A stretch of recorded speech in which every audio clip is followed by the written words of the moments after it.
All right, let's talk about those Twins, shall we? Twins have scored two runs in 29 innings now after going scoreless in their previous two and putting up just 2 runs in a 3-2 loss yesterday versus the Tigers.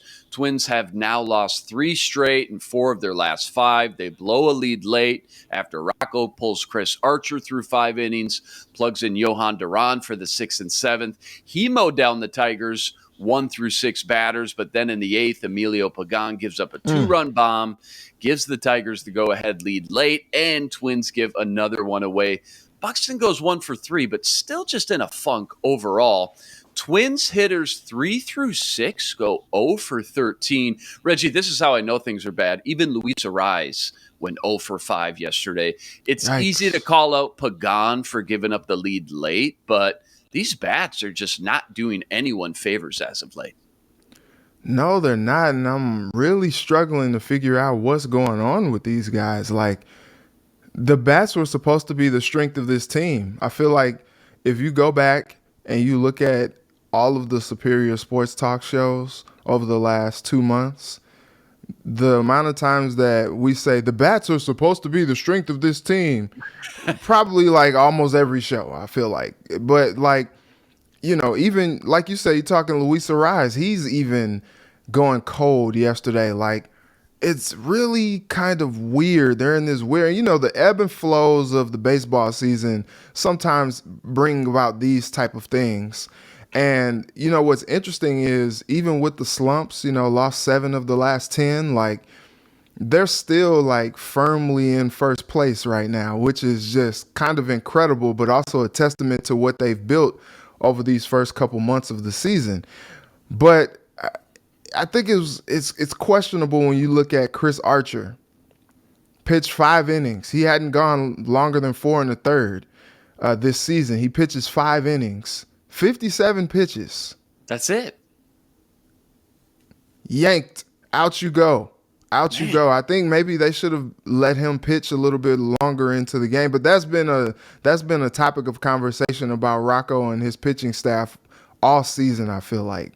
But it's interesting because maybe if you let him go 6, 7 innings, maybe you don't even need Emilio Pagan. Maybe you can put Duran. I saw Duran in like the 6th, 7th inning. It's just like, I thought he was the closer. Like, why is he in so early? And I just, some of these like decisions just are a bit head scratching when it comes to just what they're doing with the pitching staff, some of the lineup things. Like, it's weird that Buxton is in such a funk right now after starting the season just in fuego.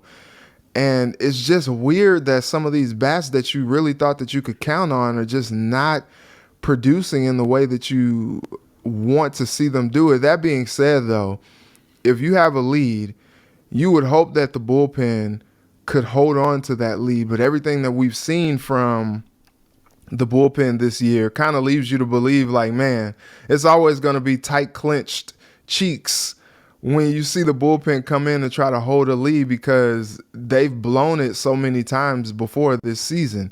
And so I'm just like, man, they're like a conundrum that we really can't understand or solve, but you hope, going into this series with the Blue Jays that they can figure something out. Soft spot in the schedule is now over after It's starting gone. 5-0.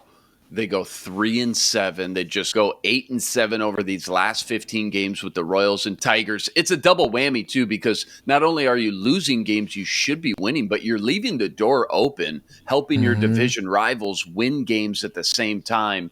Yep. Blue Jays, Yankees, Rays, now all coming up on deck. Between the hitting, pitching, and even coaching, I'm glad you touched on Rocco.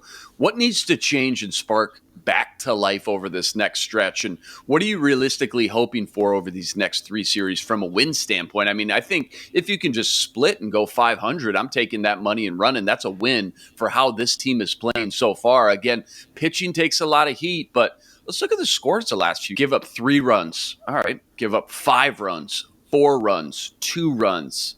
I mean, this isn't all on these starting pitching. Is it more relief pitchers? Is Rocco, maybe he should take some more heat, I should say? Or is it just the bats just need to start producing? Because that was supposed to be the strength and the identity of this team. I think they need to just put it all together. It's kind of hard to get some consistency out of this team when you're battling injuries, you're sending guys down, calling them up, and some of the productive guys that you thought you would have to provide a spark, they're not there. Royce Lewis, you brought him up to provide a spark. First day out there in center field, bang, into the wall, he's out on the injured list. You're just like, dang, what are we doing? You need the bats that you are counting on to go ahead and pick it up. You need Correa. This is second time he's hit the IL this season. You need Correa to come on back and him start to produce like you signed him to do. You need the pitching to come back. Like, you got Joe Ryan out with COVID. You got Sonny Gray. Sonny Gray is now out for the second time this season with the pectoral strain, and you never want to see things like that because it was the right one, the pitching near the pitching arm, and so you don't want to see that. But the team doesn't believe it's going to be too serious. They're hopeful to get him back on the 14th. But you kind of just need everybody to get back in sync with one another because they've been so out of sync because they've had to make so many shifts and lineup changes and changes to the starting rotation over the last month that it's just kind of hard to get in a rhythm. Good teams win in spite of, they always say next man up, it's the next man up. We expect to, have the same level of production with the next man up. And it's just like, I think we're old enough to believe that there is a little bit of a drop off when you talk about that next man up. And so, what's tough is the depth that we were kind of like praising the Twins for having. All of a sudden it's getting depleted, and now you're seeing them just kind of get out of rhythm, get out of whack, and start to lose some of these games that maybe they shouldn't. Just a plethora of injuries. So Byron many. Buxton has been banged up. Obviously, he takes every third, fourth day off already, but even when he's been in, since that ankle injury, he tweaked that ankle, I think pretty early, April 15th, something like that. He's batting like 183. So maybe there's a little bit more to that injury too. Maybe he just needs to take 10, 15 days and just get fully healthy because something serious is going on with Byron Buxton. All right, let's try to look at the glass half full here, find some sort of positive. I guess that would be the White Sox, thank the Lord, have dropped 5 of their last 6 and continue to struggle. Is this a product of just the tough schedule that the Twins are now about to get a taste of, or a team that maybe many experts and fans just had too high of expectations for? I mean, is this the real White Sox team, or are they still hiding in there somewhere waiting to bust out and go on a serious tear here during the thick of the summer? I think it's somewhere in between. Like, what we've seen from these baseball teams, a few years ago, I saw the Cardinals just, go from the depths of despair to all of a sudden they're in the postseason. So, like, even bad teams or teams that are having a really, really bad stretch can turn it around and really turn their season around. And I think you see that the White Sox has the talent. They have the talent to really kind of turn it on if they want to.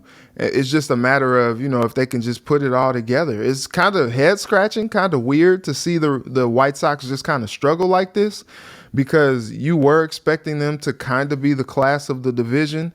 And now I think that's why this presents a great opportunity for the Twins, because it's just like, look, while the White Sox are over here struggling, like, let's go ahead and do what we need to do, handle our business so we can, move on with the move on and kind of get a little bit of a cushion just in case they do want to decide that they want to wake up and go on a run. Like, they got to catch up to us a little bit.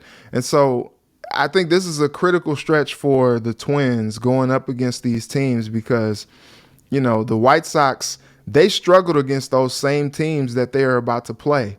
So much was made about the Josh Donaldson, Tim Anderson deal or whatever, but like the Yankees were taking it to him in that series. And so it's just like, well, who knows? And so I think this is going to be where the metal of the White Sox, or I'm sorry, of the Twins is going to get proved, because now you're going up against these teams who are really like fighting against each other, like Toronto, New York, Boston. Like, those are all teams fighting with each other for the top of that division. I mean, throw the Rays in there as well.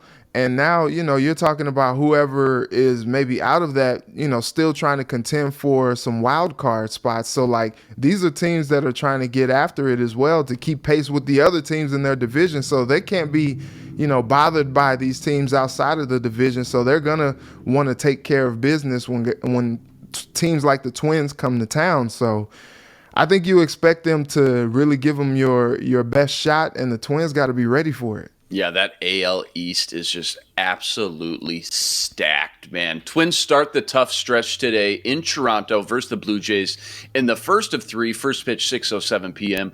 Chichi Gonzalez set to hit the mound for the Twins. Am I reading that right?